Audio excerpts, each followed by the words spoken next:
जनूबी पंजाब की खवातीन की तजलील हो जाए, ये बात हज़म नहीं होती। वहाँ की हद तक ही है इनको वज़ीर आज़म बनाया जाए सैयद खुर्शीद अली शाह को। सब्सक्राइब करें और बेल दबाएं ताकि कोई खबर रह न जाए।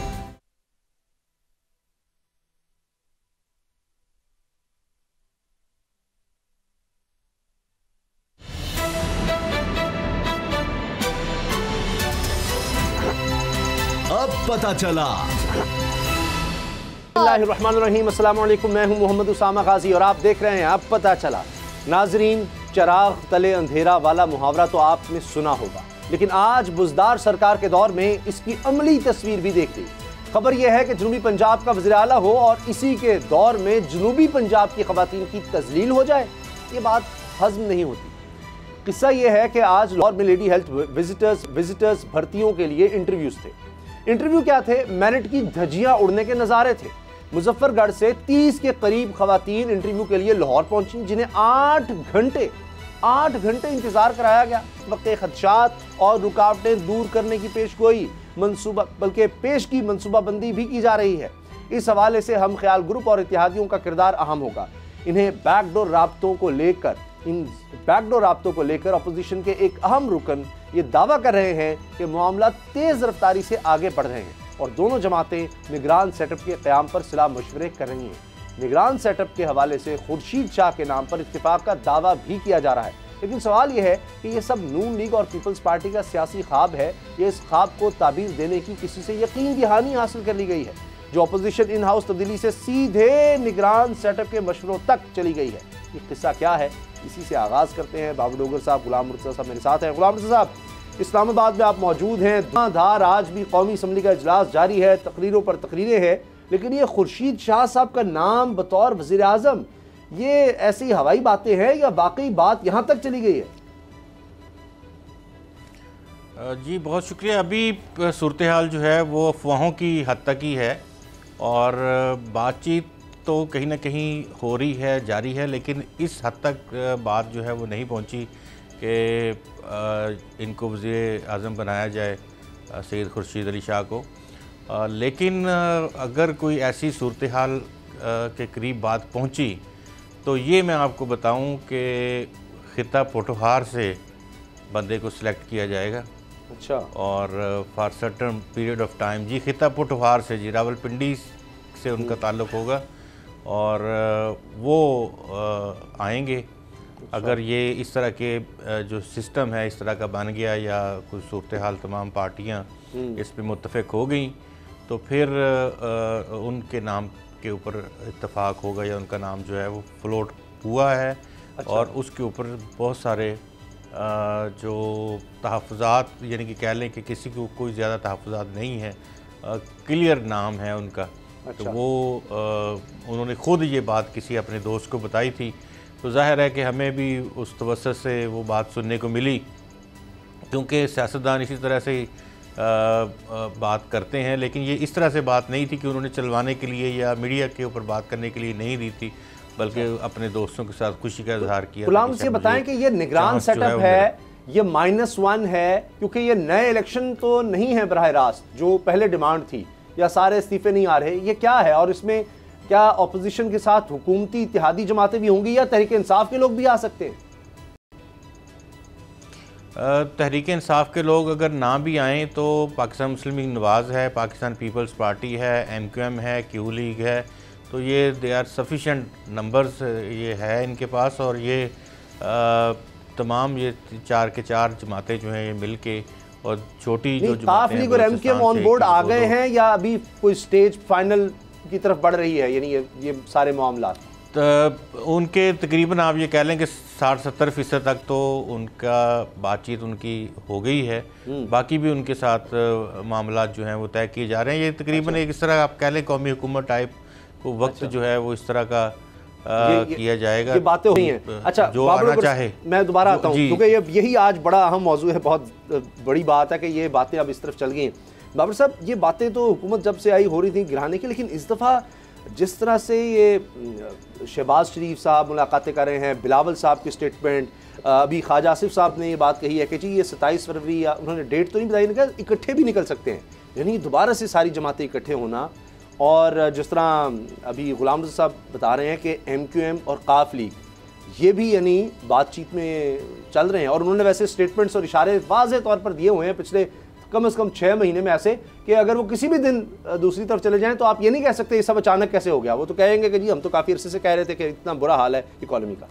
उसामा साहब, खुर्शीद शाह जो हैं वो काफ़ी अरसे से नून लीग के साथ राब्ते में है, बल्कि मैं ये कहूँगा कि नून लीग और पार्टी के दरमियान जो राब्तों का ब्रिज है, जो पुल है, वो खुर्शीद शाह थे। आपको याद होगा कि मरियम औरंगज़ेब बहुत अच्छा पहले उनके साथ चक्कर में जाके मिल के आई थी, उसके बाद बहुत सारी चीज़ें सामने आना शुरू हो गई, और उस वक्त भी ये कहा जा रहा था कि अगर कोई आगे सेटअप बनता है, कोई कौमी हुकूमत बनती है, तो हो सकता है कि उसका पूरा खुर्शीद शाह के नाम निकले। एक चीज़ तो क्लियर है कि इस वक्त बिलावल और जरदारी साहब के सबसे रिलायबल और जो करीबी साथी हैं वो खुर्शीद शाह हैं, और वो उनके लिए किसी भी हद तक जा सकते हैं।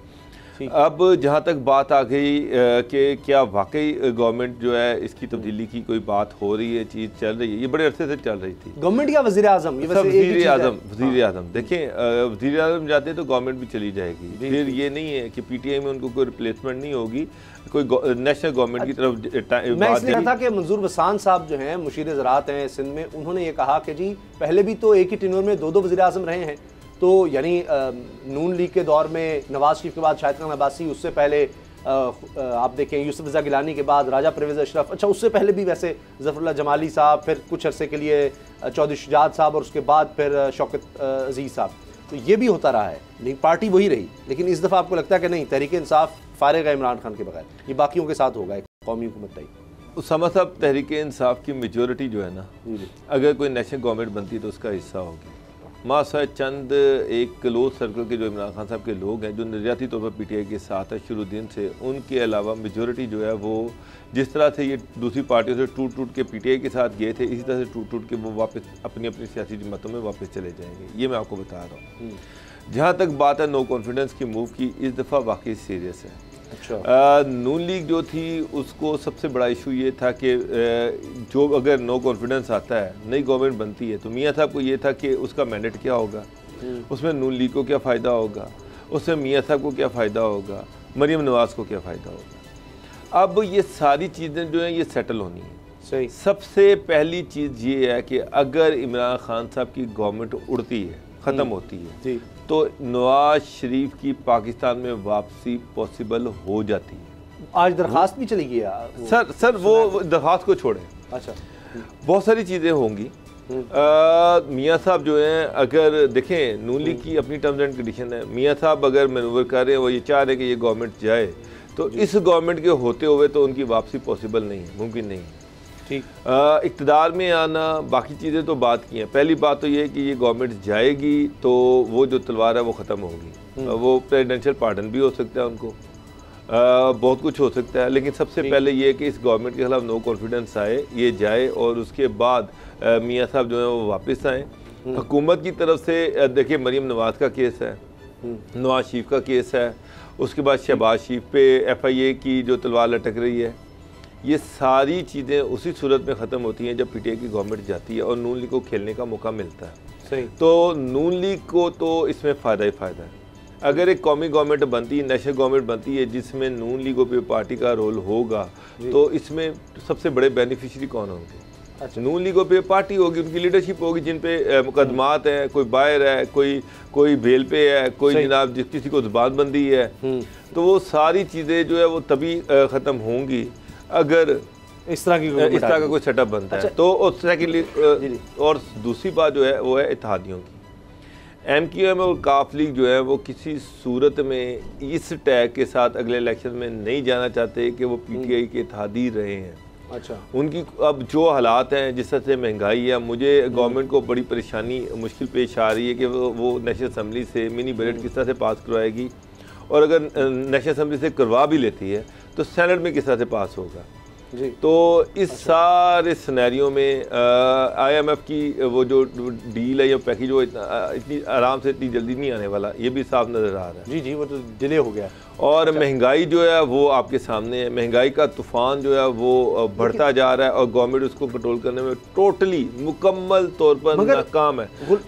तो अब जो एक कंसेंसस है पॉलिटिकल पार्टीज के दरमियान और एस्टेब्लिशमेंट के दरमियान के इस गवर्नमेंट के होते हुए ये महंगाई काबू नहीं की जा सकती। अच्छा, ये जब तक सारे फ्रीक सेम पेज पर नहीं आते, गवर्नमेंट और अपोजिशन और एस्टेब्लिशमेंट एक पेज पर नहीं आते, ये चीज़ें हल होने वाली नहीं। लेकिन अभी तो IMF के पास जाना है गुलाम साहब हर सूरत, और अगर इससे महंगाई होनी है, IMF से जाने से मुराद ये है कि उनके $1 बिलियन भी चाहिए और उनकी शराइत मानकर स्टेट बैंक के हवाले से, मिनी बजट के हवाले से कानून साजी भी चाहिए। तो इसमें तो अपोजिशन का फ़ायदा है, महंगाई बढ़ेगी तो हुकूमत और ज़्यादा गैर मकबूल होगी, तो ये तो उनके लिए फ़ायदेमंद है ना कि शोर मचाए लेकिन मिनी बजट पास करवा दें। और क्या ये सेटअप जो आएगा, अगर आता है, हमें अभी बात कर रहे हैं कि जो इशारे मिल रहे हैं, जो मुलाकातें हो रही हैं, तो ये 1.5 साल के लिए होगा, इलेक्शन फिर अपने वक्त पर होंगे और ये इस तरह 1.5 साल बड़ा स्मूथली चल जाएगा। यानी मौलाना साहब ये जो PDM में इकट्ठे नहीं हो सके, जरदारी साहब कह रहे हैं जी PDM में वापसी नहीं हो सकती, वाज़े तौर पर उनकी स्टेटमेंट आ गई है, तो ये लोग 1.5 साल इकट्ठे गुजार लेंगे और मईशत संभाल लेंगे।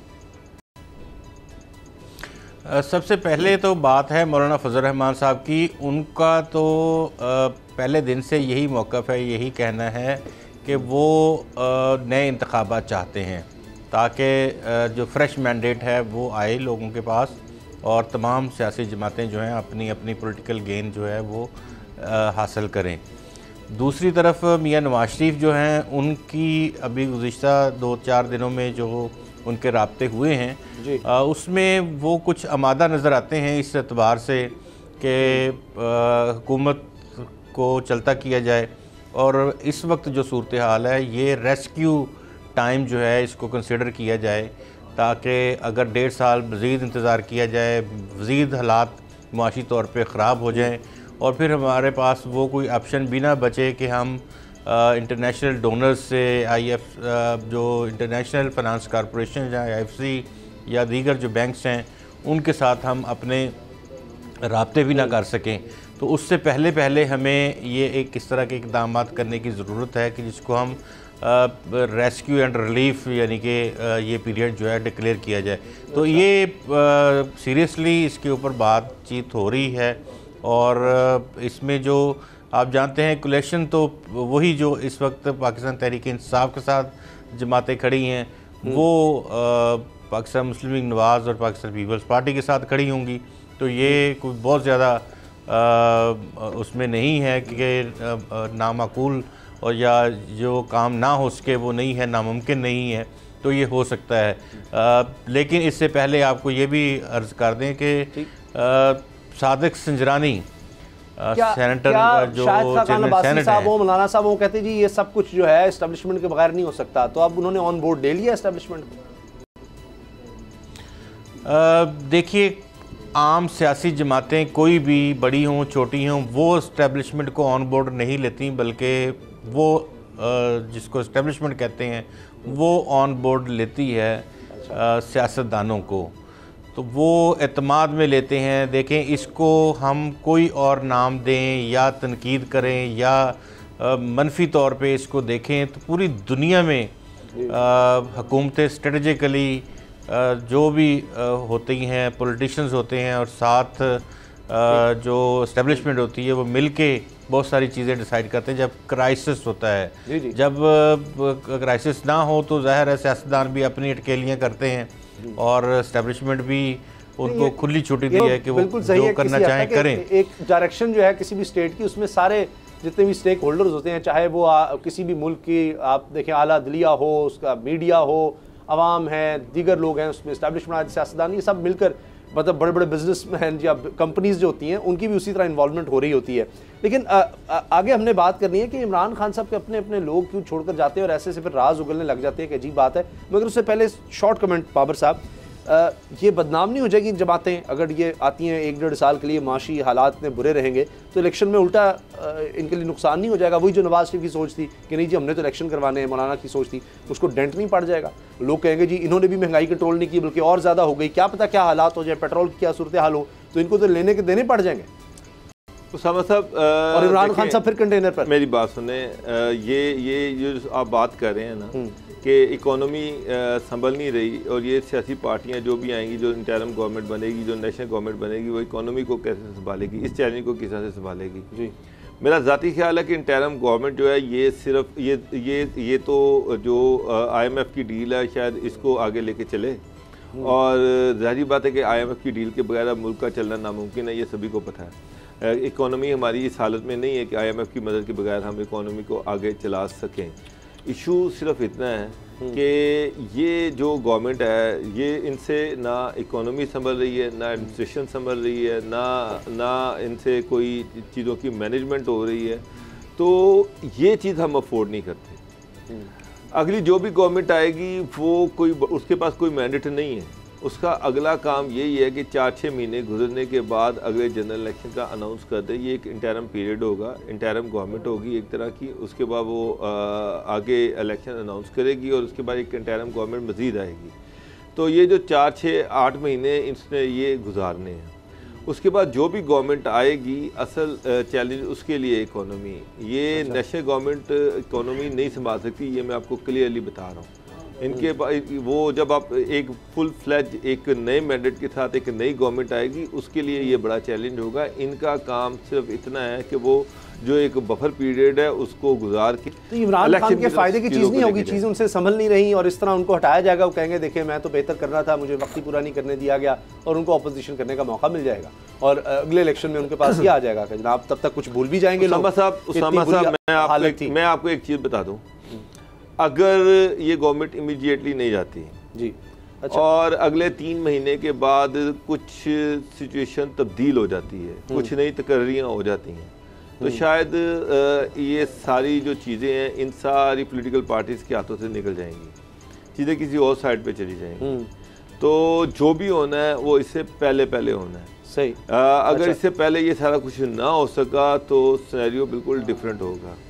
तो इसलिए बहुत सारे स्टेक होल्डर्स, मैं दोबारा कह रहा हूँ स्टेक होल्डर्स, इसमें पॉलिटिकल पार्टीज भी हैं और नॉन पॉलिटिकल कैरेक्टर्स भी हैं। सही, वो सारे ऑन बोर्ड हैं कि हमने एक ऐसी सिचुएशन की तरफ नहीं जाना जहाँ फिर चीज़ें वन साइडेड हो जाएं। अच्छा, तो उससे पहले चीज़ों की मैनेजमेंट होनी है, ये अच्छा, मैं आपको क्लियरली आप बता रहे हैं। अच्छा, अहमद जवाद साहब जी ये साबिक सेक्रेटरी इत्तलात हैं पाकिस्तान तहरीक इंसाफ के, अब इन्होंने महाज संभाल लिया है और ट्विटर पर ये कर रहे हैं ऐसी तैसी तहरीक इंसाफ की, इमरान खान साहब की काबीना की, और वाज़ेह तौर पर कह रहे हैं कि जी दरबारी इकट्ठे हुए हुए हैं इमरान खान साहब के।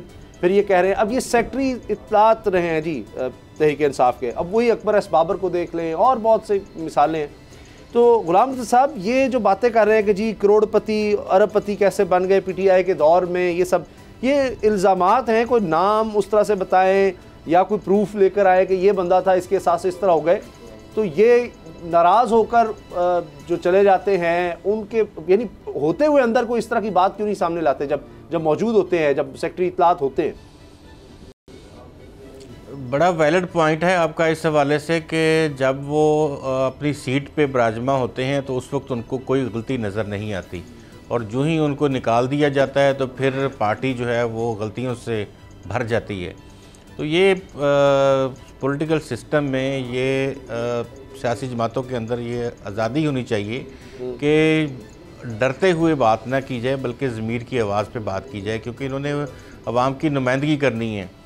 तो इससे पहले जो अकबर एस बाबर साहब हैं उन्होंने तो खैर वो उस वक्त हिस्सा थे तहरीक का, तो उस वक्त उन्होंने जो बात की और उसके बाद फिर वो लेके चले, और आज तक आप जानते हैं कि वो सुरखरू भी हुए इस मामले में कि जो वो बार बार बात करते थे कि फ़ॉरेन फंडिंग हुई है, तो वो प्रूव भी हो गया कि फ़ॉरेन फंडिंग हुई थी। इसी तरह अहमद जवाद साहब हैं, पार्टी से मुखलस हैं, लेकिन बात ये है कि जब इनको बनाया गया था सेक्रेटरी, उस वक्त बहुत सारे पार्टी के जो सीनियर रहनुमा थे वो ये कहते थे कि ये इनको कहाँ से निकाल लाया गया है। तो ये भी यानी कि क्या ये पार्टी का सासा थे, पार्टी को ये इतनी मेहनत इन्होंने पार्टी के लिए की थी कि इनको दरबारी कहते हैं सेक्रेटरी की जी, उस वक्त वो लोग इनको दरबारी कहते थे। लेकिन जो इन्होंने कुछ बातें इस तरह की हैं कि तुर्की में कुछ चीज़ें मिली हैं, तो तुर्की से कोई इंटरटेनमेंट का शायद कोई जो हमारा इंटरटेनमेंट के हवाले से कुछ चीज़ खरीदी गई या बात हुई या कुछ है ब्रॉडकास्ट के हवाले से, तो वो इनके पास इंफॉर्मेशन है उस बात की कि उसमें कई लोग जो हैं वो बन गए हैं, कई लोगों के पास पैसे आ गए हैं। तो ये पैसे इनके पास ज़ाहिर आए हैं, तो ये बहुत सारे और लोग भी पाकिस्तान तहरीक इंसाफ के जिन्होंने बहती गंगा में हाथ धोए हैं, इनको किसी तरह से फिर किसी फोरम पे चीज़ लेकर जानी चाहिए। सिर्फ इस तरह इशारा कोई डॉक्यूमेंट बिल्कुल इनको इल्ज़ामात इलेक्शन कमीशन में ले जाएं, मीडिया में लाकर दिखाएं कि ये बंदा है, इस तरह के इनके पास आए हैं। अच्छा, मेरे पास टाइम बहुत कम रह गया, ब्रेक से पहले ये बताएं बाबर साहब कि हम देखते हैं सरकारी अहदेदार हों, उनका कोई किसी दिफाई इदारे से ताल्लुक़ हो, किसी दीगर इदारे से हो, कानून नाफिज करने वाले इदारों से हो, कोई इंसाफ के किसी इदारे से ताल्लुक़ हो, ये ज़मीर रिटायरमेंट के काफ़ी अरसे के बाद जागता है और उसके बाद इंटरव्यू में किसी किताब में बड़े बड़े राज सामने आ जाते हैं कि उस वक्त ये हुआ था, ये हुआ था। ये उस वक्त क्यों नहीं फिर मुल्क को बचा लेते कि जनाब ये बंदा था, भाई देखिए मैं छोड़ के जा रहा हूँ, ये वजह है, ये हुआ है। उसामा साहब, इतनी हिम्मत तो किसी की नहीं है कि वो जनाब वो जो पर्क्स को एंजॉय कर रहा है, जो ओहदों को एंजॉय कर रहे होते हैं, वो उसको ठुकरा दें किसी असूल की खातिर, किसी नज़रिए की खातिर। नज़रिया हमेशा बाद में जागता है। बाद में कुछ लोग जो हैं वो ये समझते हैं कि किस तरह से लाइमलाइट में रहना है, किस तरह से ख़बरों की जीनत बनना है, और ये जो ख्वाहिश होती है ख़ास तौर पे जब आप ओहदे रखते हैं और उसके बाद जब आप गुमनामी में चले जाते हैं, तो उस वक़्त दोबारा ख़बरों में आने के लिए फिर किताबें लिखी जाती हैं और ऐसी चीज़ों के इंकशाफात किए जाते हैं। देखिए ना, हो सकता है बातें सही हो सकता है गलत हो। जो साबिक सेक्रेटरी इत्तलात कर रहे हैं, PTTI से इनका ताल्लुक था, तो अब ज़ाहिर अहमियत रहेगी उन बातों की इतनी, इसलिए कि जी नाराज़ हैं, अब और मसाइल हैं, इस वजह से इस तरह की बातें करें। ब्रेक लेते हैं और ब्रेक के बाद बात करेंगे कि शहबाज शरीफ साहब के ख़िलाफ़ अब हुकूमत क्या करने जा रही है, नया कार्ड क्या है। ब्रेक के बाद बात करें।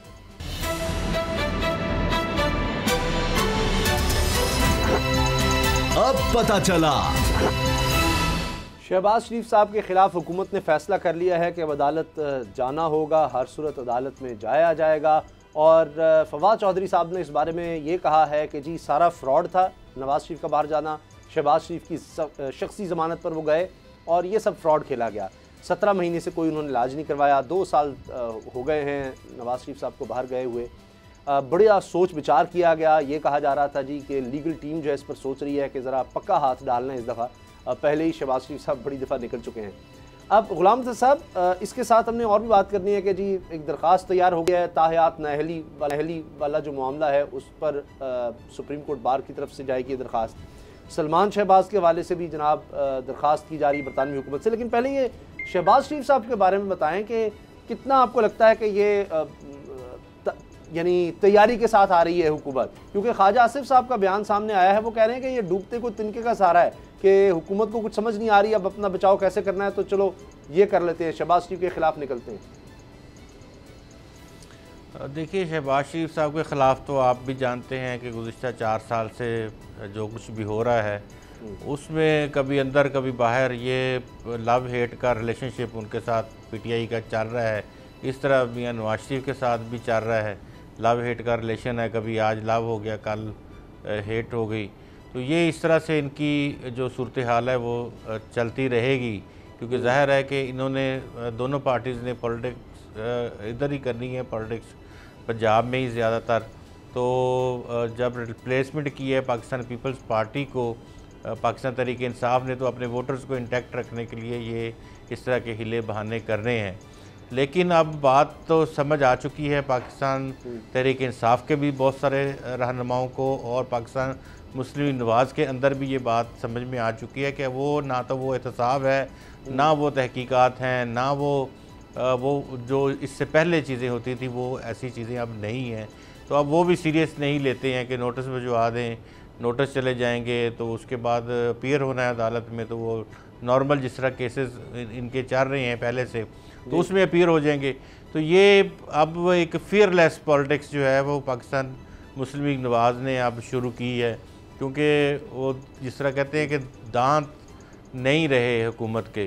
तो वो अब ना तो नैब के पास कोई ऐसी चीज़ें हैं, ना FIA के पास हैं, तो कैसे ये जो बार बार कहा जाता है कि हम नवाज शरीफ को बुला लेंगे, हम शहबाज शरीफ को घसीट लेंगे जी, कि उन्होंने ज़मानत दी थी, जितना ड्यू प्रोसेस ऑफ लॉ वो उस वक्त मौजूद था, क्वेश्चन ऑफ लॉ को मद्देनज़र रखते हुए, क्वेश्चन ऑफ फैक्ट को मद्देनज़र रखते हुए वो सारा पूरा किया गया था। और हुकूमत के अपने डॉक्टर्स की रिपोर्ट्स थी मियां नवाज शरीफ को बाहर भिजवाने के हवाले से। अब वो कोई ये तो नहीं कहेगा कि, लेकिन इसमें एक पहलू जो है वो बड़ा अहमियत का हामिल है कि खान साहब या उनके जो सीनियर रहनुमा हैं पाकिस्तान तहरीक इंसाफ के, वो किसको ये बात कह रहे हैं कि बाहर भेज दिया गया था, और कोई इल्ज़ाम लगता है किसी के ऊपर लगा रहे हैं कि उन्होंने बाहर भेज दिया और ज़मानत उनकी। हाँ जी, और अब चौथी दफ़ा वज़ीर-ए-आज़म बनाने की बातें हो रही हैं। अच्छा, वो अच्छा, ये सूरत हाल जो है वो इनके लिए नहीं है। वो बुनियादी तौर पे अब नवाज शरीफ को या शहबाज शरीफ को बुरा भला या कोई इस तरह की बातें नहीं कर रहे, वो कोई और बात कर रहे हैं कि क्यों कि कोई उनकी मदद कर रहा है, कोई उनकी या उनको हटाने की कोशिश कर रहा है। अच्छा बाबर डोगर साहब, इसमें अब ये भी है कि आपने जिस तरह बात की, अब दरख्वास्त तैयार कर ली गई है और उसमें नवाज शरीफ और जहांगीर तरीन भी हैं कि ताहयात जो नाअहली है वो नहीं होनी चाहिए। अच्छा समझ, उससे पहले मैं शहबाज शरीफ साहब के हवाले से बात करना चाह रहा हूँ कि ये शहबाज शरीफ के खिलाफ कोर्ट में जा रहे हैं। मैंने वो कोर्ट की प्रोसीडिंग भी देखी थी, जिसमें डॉक्टर्स की जो राय थी, हेल्थ मिनिस्टर की जो पंजाब की राय थी वो भी सामने आई, सेक्रेटरी हेल्थ की जो राय थी वो भी सामने आई। उसके बाद सारा मामला रेफ़र कर दिया गया फेडरल गवर्नमेंट की कैबिनेट को, वहाँ पर ये सारी डिस्कस हुई। उसके बाद एक कैबिनेट की एक ज़ैली कमेटी बनी जिसमें जिसके हेड जो थे उस वक्त के लॉ सेक्रेटरी थे, और उसके मेंबर जो थे इंटीरियर सेक्रेटरी भी थे, पंजाब हेल्थ गवर्नमेंट के पंजाब हेल्थ डिपार्टमेंट के सेक्रेटरी थे, और उसके साथ साथ पीएम्स के जो हेड थे वो भी थे। उन सब ने मीटिंग की। उस मीटिंग में उन्होंने अल्टीमेटली नवाज शरीफ का नाम ECL से भी निकाला और बाहर जाने की इजाज़त दी गई। अब खाली शहबाज शरीफ पे ये मलबा डाल देना कि उन्होंने गारंटी दी थी कि नवाज शरीफ वापस आएंगे। मेरा सवाल ये है कि जिन डॉक्टर ने ये कहा था कि इनकी ज़िंदगी ख़तरे में, अगर इनको बाहर ना भेजा गया तो इनकी डेथ भी हो सकती है।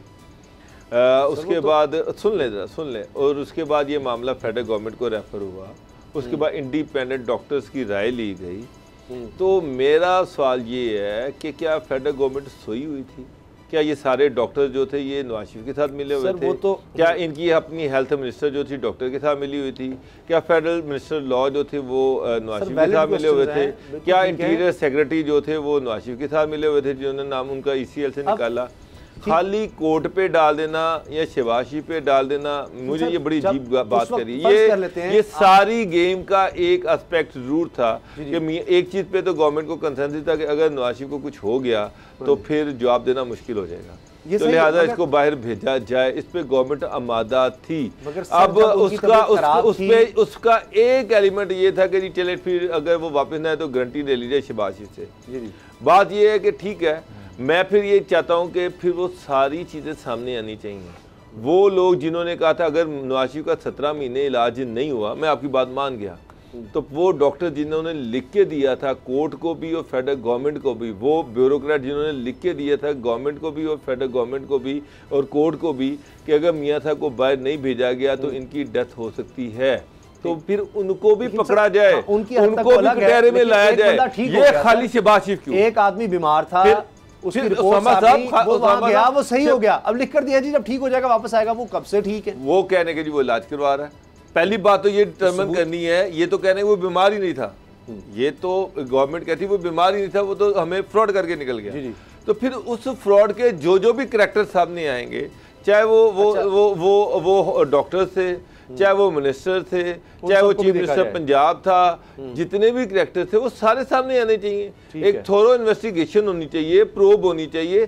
खाली शहबाज शरीफ का तो एक एलिमेंट था कि ठीक है जनाब अगर ये ना आया तो फिर उन्होंने कहा जी शहबाज शरीफ साहब फिर आप गारंटी दें। उन्होंने एक एफिडेविट दे दिया। मसला ये है खाली उस एफिडेविट की बुनियाद पर नवाज शरीफ को बाहर नहीं भेजा गया। फेडरल गवर्नमेंट ने खुद कंसल्टेशन की, उन्होंने डॉक्टर्स से कंसल्टेशन की, ब्यूरोक्रेसी से कंसल्टेशन की, उसके बाद ECL से नाम निकाला ना, जिन लोगों ने ECL में नाम निकलवाया, जिन लोगों ने कंसल्टेशन का हिस्सा थे, उनकी भी तो जवाबदेही होनी चाहिए ना। ये मुतालबा हुकूमत से हुआ है। अब आपको क्या लगता है गुलाम साहब के शहबाज शरीफ के खिलाफ जाने से भी कोई फ़ायदा नहीं है, और सलमान शहबाज के खिलाफ जो नैब ने अब बरतानवी हुकाम को लिख दिया है कि जी हवाले किया जाए सलमान शहबाज को, शहबाज शरीफ के बेटे को, ये मनी लॉन्ड्रिंग केस में ये इश्तिहारी हैं, भागे हुए हैं, ये मतलूब हैं TT स्कैंडल में, इसका भी कुछ नहीं बनेगा सलमान शहबाज का भी? सलमान शहबाज का आपको वो रिपोर्ट याद होगी जिसमें उन्होंने लिखा था कि इनके नाम पे या इनके अकाउंट्स में मनी लॉन्ड्रिंग नहीं हुई। तो वो क्या लिखेंगे आप मुझे बताएं कि उसके बावजूद, यानी कि हुकूमत क्या लिखेगी उनको कि इन्होंने मनी लॉन्ड्रिंग की है, इनको वापस भेज दिया जाए? ये आप देखें कि उन्हीं की NCA की वो रिपोर्ट है जो UK की एजेंसी है, उसकी रिपोर्ट है कि उसमें जो उनका सलमान शहबाज का जो डाटा है उसको एनालिसिस किया गया और उसमें इस तरह की चीज़ नहीं है। अब पता नहीं क्या सोर्स होगा, किस तरह से अगर लेकिन सर एक मिनट इतना आसान नहीं है गुलाम मुर्तज़ा साहब, इतना आसान नहीं है। मुझे एक बात बताएं, FIA की जो इन्वेस्टिगेशन है, इन्वेस्टिगेशन में रमज़ान शुगर मिल जो है इसके हवाले से मनी लॉन्ड्रिंग के केसेस हैं, उसके मुलाजमीन के नाम पर अरबों रुपए की मनी लॉन्ड्रिंग की गई है। उसके सारे मुलाजमीन जो थे, जितने भी उसके मुलाजमीन थे, वो सारे मनी लॉन्ड्रिंग में उनके नाम आ रहे हैं। अब शहबाज शरीफ कहते हैं कि मैं रमज़ान शुगर मिल जो थी उसमें मेरा कोई रोल ही नहीं, ना मैं उसके बोर्ड ऑफ डायरेक्टर्स में हूँ, ना मैं शेयर होल्डर में हूँ, मेरा उससे कोई लेना देना नहीं है। कुछ अरसे के लिए हमजा शहबाज उसके डायरेक्टर रहे हैं, लेकिन जो तमाम वक्त में डायरेक्टर रहा है और जिसके कंट्रोल में रमज़ान शुगर मिल थी वो सलमान शहबाज था। अगर सलमान शहबाज वहाँ पर का डायरेक्टर था और उसके मुलाजमीन के नामों पे अरबों रुपए की मनी लॉन्ड्रिंग हुई है, तो आप कैसे उसको इससे डी अलाइन कर सकते हैं? मेरा सवाल तो ये है।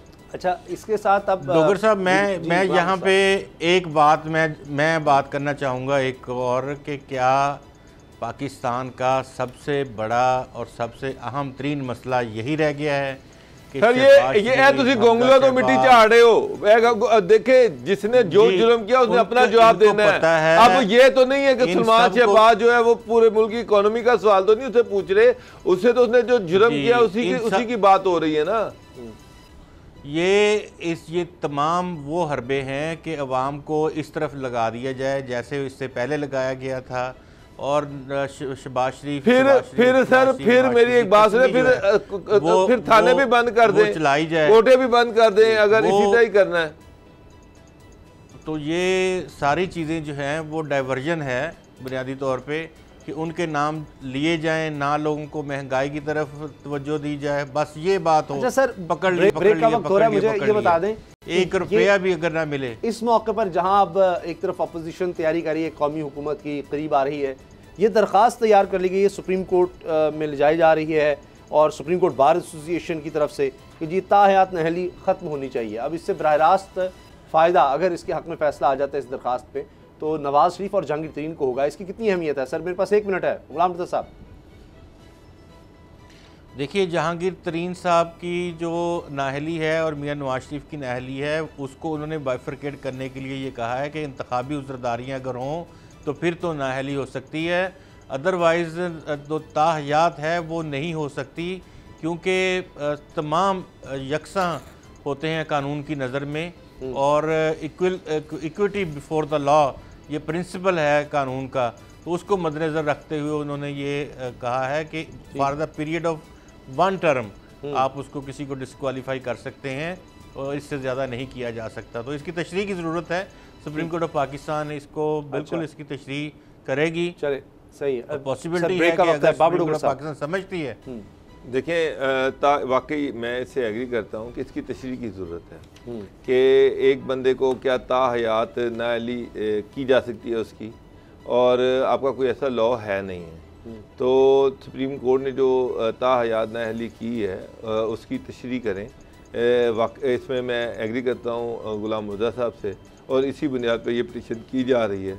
तो अब देखें, सुप्रीम कोर्ट ने फैसला करना है, उन्होंने इसकी तशरीह करनी है। ब्रेक और केसेस से कुछ ब्रेक जरदारी साहब को मिली है, एक और रिलीफ मिल गया है आसिफ अली जरदारी साहब को। ब्रेक के बाद बात करते हैं।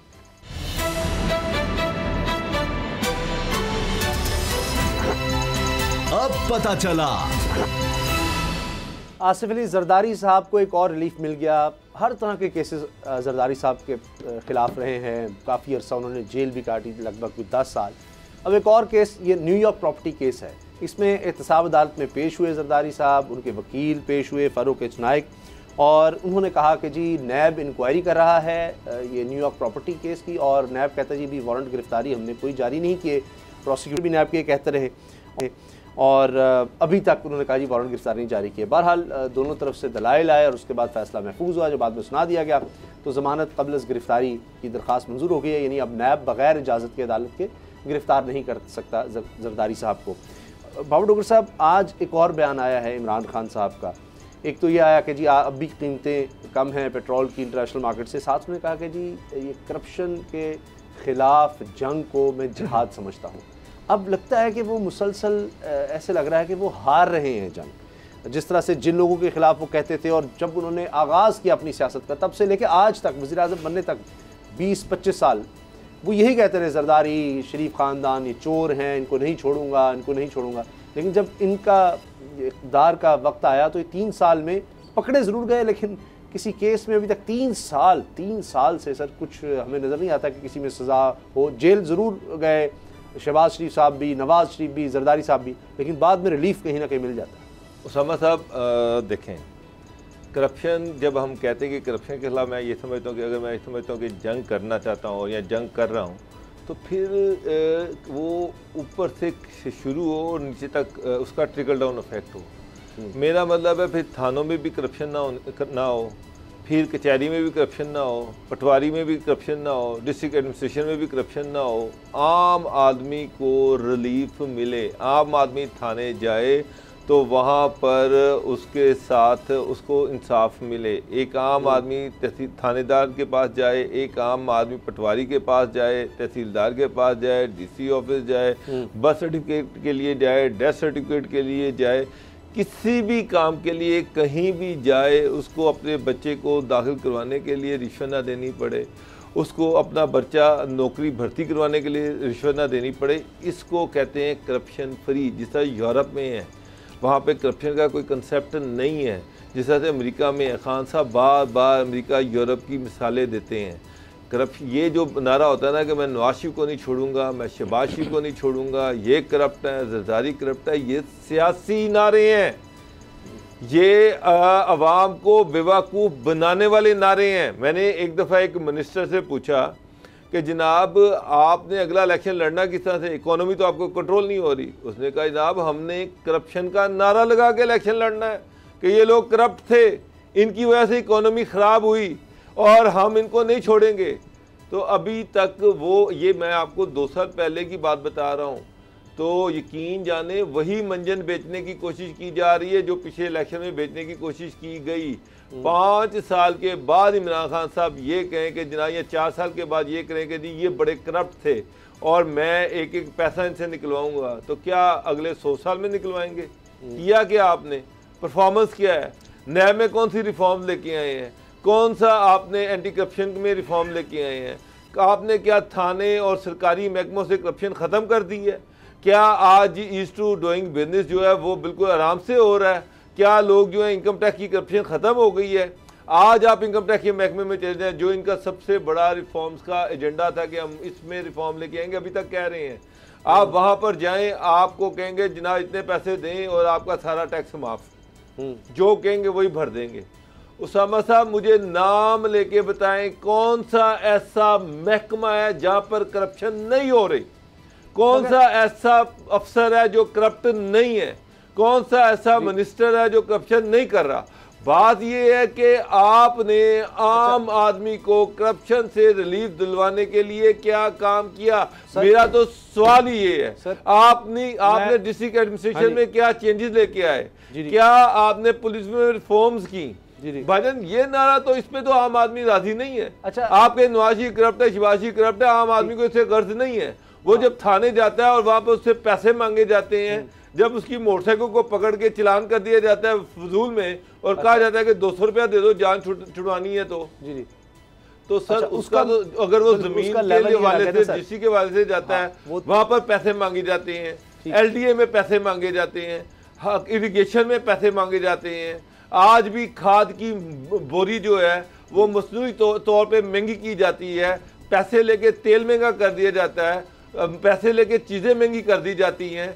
कुछ चीज़ें जो है उन पे तो इम्पैक्ट है डॉलर का, जो लोकल मैन्युफैक्चर है जहाँ पे डॉलर का इम्पैक्ट नहीं आता वो महंगी हो रही है। तो इसका मतलब कि डिस्ट्रिक्ट इंतजामिया मिली हुई है। तो सामा साहब इसको खत्म करने के लिए क्या किया खान साहब ने? आम आदमी ये सवाल पूछता है कि उसकी जिंदगी में उसकी जिंदगी में आराम लाने के लिए खान साहब आपने क्या किया? गुलाम साहब, सिटीजन पोर्टल इसका जवाब मिलता है, इसका जवाब मिलता है कि ऊपर जो करप्शन होती है उससे मुल्क तबाह होते हैं, जो हुकूमत में आकर हुकूमन करप्शन करते हैं उससे मुल्क की सिटीजन पोर्टल सॉरी एक मिनट सामा साहब, सिटीजन पोर्टल का ये हालात है कि एक बंदे ने एक सूर में एक एसी के खिलाफ दरखास्त दी, उसी एसी को सिटीजन पोर्टल में उसी एसी को इंक्वायरी ऑफिसर लगा दिया। ये सिटीजन पोर्टल का हाल है। गुलाम साहब देखिए, सबसे अहम बात यह है कि जो अभी बाबर डोगर साहब ने कहा, तमाम की तमाम चीज़ें अगर आप देखें तो अवाम को किसी भी लिहाज से कोई रिलीफ नहीं मिला। और जो लोग इस बात को, इस नारे को, क्योंकि हर बंदा ये चाहता है कि पाकिस्तान की माशी हालत दुरुस्त हो, पाकिस्तान दुरुस्त सिमत में चले, पाकिस्तान का बाहर दुनिया में अच्छा नाम हो, और लोग टैक्स भी देना चाहते हैं, देते भी हैं, उसके बावजूद ना उन्हें सहूलियात मिलती हैं और उन्हें करप्शन का भी सामना करना पड़ता है, जायज़ काम के लिए भी पैसे देने पड़ते हैं। तो अगर इन तमाम चीज़ों को सामने रखें तो हमें ये साफ नज़र आता है कि मौजूदा हुकूमत ने पूरे 3.5 साल में ऐसा कोई इनकलाबी कदम नहीं उठाया जिसको वो ये कह सके कि हमने पॉलिसी रिफॉर्म्स कर दी हैं। 10 IG चेंज हुए पंजाब के, लेकिन 1% भी पुलिस की कारकर्दगी में फ़र्क नहीं पड़ा। यही सूरत हाल अगर आप देखें तो आपको डिस्ट्रिक्ट एडमिनिस्ट्रेशन की नज़र आती है। वहाँ पूरा पंजाब, पूरा के पूरा पंजाब अखाड़ पछाड़ DCOs की कर दी गई, डिप्टी कमिश्नर्स की, और फिर उसके बाद आपने देखा चीफ सेक्रेटरीज की लंबी किताब है, एसीओ के तबादलों में पैसों की बातें हुई हैं। जहाँ पे भी आप बात कर लें, जिधर भी आप बात कर लें, आपको किसी भी जगह पे आपको कोई परफॉर्मेंस नज़र नहीं आती है, वो फेडरेशन हो, वो पंजाब हो। तो अगर आपको परफॉर्मेंस से आपकी यही है कि आपने खाली नारे लगाने हैं तो आवाम को तो जाहिर है अब समझ आ गई है कि खाली नारों से तो पेट नहीं भरा जाता। अगर सरे महल बाद में पता लगता है जी, जरदारी साहब कहते हैं जी हमारा ही था, स्विस बैंकों में पैसे भी पड़े थे, उधर नहीं लिखे जाते लेटर, ये सब किसका कसूर है? वो तो दौर इमरान खान का नहीं था। हमारे यहाँ ये जो ऊपर के लेवल करप्शन है वो भी तो लोगों की नज़र नहीं आती। लोग पकड़े जाएं तो फिर उससे ये होता है कि नीचे लेवल भी कहता है कुछ नहीं होता, बस पैसा कमाओ, पैसे दे के छूट जाएंगे। सर 30 सेकंड्स हैं। देखिए, पैसे कमाना और पैसे दे के छूट जाना, ये यहाँ पे बहुत बड़ी बड़ी बातें की गई थी। कभी स्विस बैंकों के हवाले से की गई, कभी बहुत सारे हर दौर में जो सियासतदान थे उनके हवाले से बातें की गई, लेकिन अभी तक किसी भी हमारी एजेंसी ने उस हद तक, अब लेटर लिखने की बात थी, लेटर बाद में डैनियल ज़पैली जो थे वहाँ के अटॉर्नी, स्विस अटॉर्नी थे, उन्होंने उस वक्त साफ कहा, उन्होंने कहा कि हम बाउंड नहीं हैं कोई भी इंफॉर्मेशन देने के लिए, जो भी हमारे पास इंफॉर्मेशन अवेलेबल हो, ये सेफ हेवंस है। कहते हैं अनर्थ तो बड़ी होती है, पूरी दुनिया के पता तो बड़ा बात, वो रिकवरी हमें उस तरह से नजर नहीं आती। चलें देखते हैं कि अब नैब का इदारा बनाया गया था, उसमें भी हमें उस तरह से नज़र नहीं आ रही कारकर्दगी। जब बताया जाती है 800 अरब रुपया रिकवर किया, वो पता चलता है ख़जाने में तो पता नहीं 5-6 अरब रुपया आया है। प्रोग्राम देखने का बहुत शुक्रिया, इजाज़त दीजिए, अल्लाह हाफ़िज़।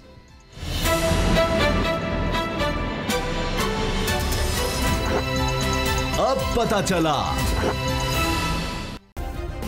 सब्सक्राइब करें और बेल दबाएं ताकि कोई खबर रह न जाए।